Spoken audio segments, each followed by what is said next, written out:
शारी बलोच एक highly qualified खातून थी और शारी बलोच उसी यूनिवर्सिटी से तालीम हासिल कर चुकी थी। जिस यूनिवर्सिटी के सामने शारी बलोच ने अपने आप को उड़ाया है, उसने उसी तालीमी इदारे से तालीम हासिल की। तो इंडिया इस तरह का बदमाश बना हुआ है। हाँ, हमारे पे प्रेशर है।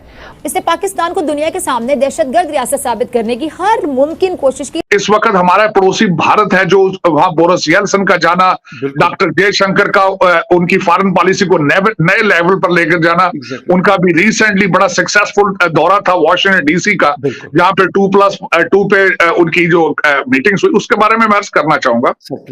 खान साहब ने बच्चों को 18-18 साल के अपने जो बच्चे हैं उनको एक गलत चीज बता रहे हैं कि मैं एक इंडिपेंडेंट खारजा पॉलिसी चाहता हूं, मैं किसी की गुलामी नहीं करूंगा।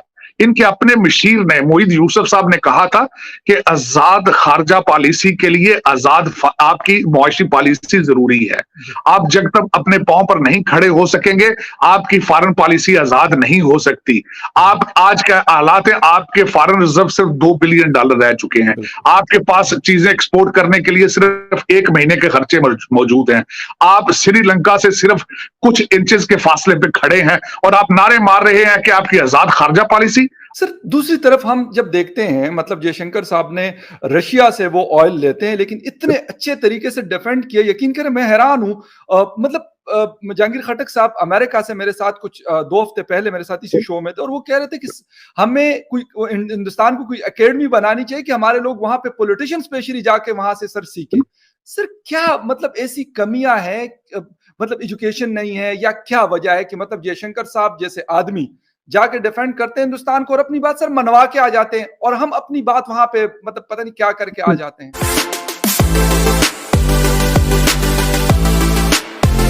बलोचिस्तान, आगे उसने हार्ट बनाया हुआ है दिल, और फिर MSc zoology, M.Ed and M.Phil in education. इतनी हाईली क्वालिफाइड खातून ये काम कैसे कर सकती है? सिर्फ यही नहीं, बल्कि इसके अलावा ये भी है कि शारी बलोच के वालिद फादर 20 ग्रेड ऑफिसर के तौर पर रिटायर हुए हैं और शारी बलोच की बहन और शौहर भी डॉक्टर हैं।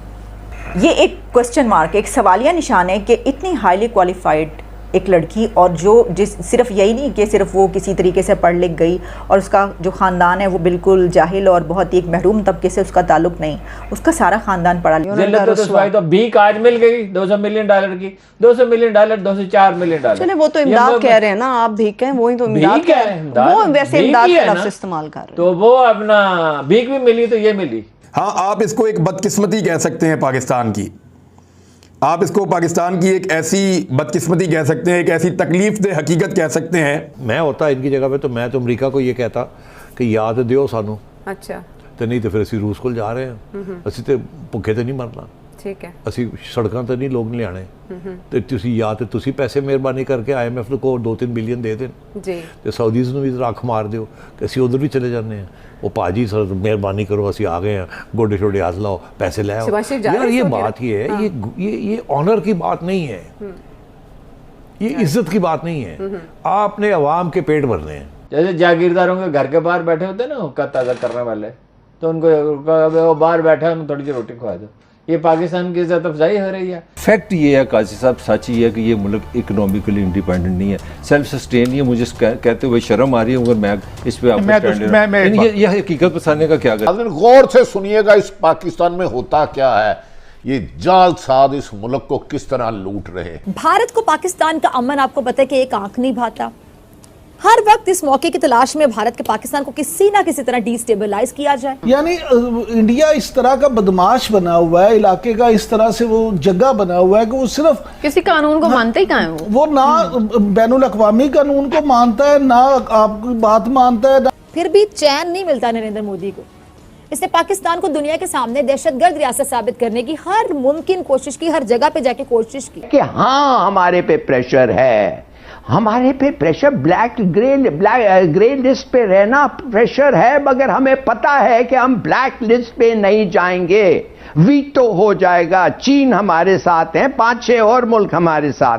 मोदी की हिंदुत्वा सोच ने पाकिस्तान की सालमियत को बहुत नुकसान पहुंचाना चाहा, लेकिन पहुंचा नहीं सके, क्योंकि हर बार इनकी चाल उल्टी पड़ गई। तो अभी ये जो सुइसाइड हमला हुआ है, तो अब जारी बात है जब ये चीन जाएंगे तो सबसे पहले तो चाइनीज ने कहना पहला सानू ऐ दसो। और ये जो लोग जारी बात है जो मारे गए हैं, जो चाइनीज बेचारे ये बड़े पढ़े लिखे लोग थे, ये कन्फ्यूशियस इंस्टीट्यूट को चला रहे थे, they are really great people in that sense के इन लोग ये पाकिस्तान में आके चाइनीज लैंग्वेज की प्रमोशन कर रहे थे। इनके अपने मशीर ने मोहित यूसुफ साहब ने कहा था कि आजाद खारजा पॉलिसी के लिए आजाद आपकी मुआशी पॉलिसी जरूरी है। आप जब तक अपने पांव पर नहीं खड़े हो सकेंगे आपकी फॉरेन पॉलिसी आजाद नहीं हो सकती। आप आज का हालात है, आपके फॉरेन रिजर्व सिर्फ $2 बिलियन रह चुके हैं। आपके पास चीजें एक्सपोर्ट करने के लिए सिर्फ 1 महीने के खर्चे मौजूद हैं। आप श्रीलंका से सिर्फ कुछ इंचेस के फासले पे खड़े हैं और आप नारे मार रहे हैं कि आपकी आजाद खारजा पॉलिसी। सर दूसरी तरफ हम जब देखते हैं, मतलब जयशंकर साहब ने रशिया से वो ऑयल लेते हैं लेकिन इतने अच्छे तरीके से डिफेंड किया, यकीन करें मैं हैरान हूं। मतलब जहांगीर खटक साहब अमेरिका से मेरे साथ कुछ 2 हफ्ते पहले मेरे साथ इसी शो में थे और वो कह रहे थे कि हमें कोई हिंदुस्तान को कोई एकेडमी बनानी चाहिए कि हमारे लोग वहां पे पॉलिटिशियन स्पेशली जाके वहां से सर सीखें। सर क्या मतलब ऐसी कमियां हैं, मतलब एजुकेशन नहीं है या क्या वजह है कि मतलब जयशंकर साहब जैसे आदमी जाके डिफेंड करते हैं हिंदुस्तान को और अपनी बात सर मनवा के आ जाते हैं और हम अपनी बात वहां पे मतलब पता नहीं क्या करके आ जाते हैं? उसकी 2 वजूहात मेरी नजर में जो मैं उसके फंडामेंटल एक तो सबसे पहले तो जहांगीर खटक साहब मेरे मौसन भी हैं, दोस्त भी हैं, भाई हैं। मैं उनसे हमेशा चीजें लर्न करता हूं। मेरे 25-30 साल से दोस्त हैं। Is a wonderful individual. हमारे पाकिस्तान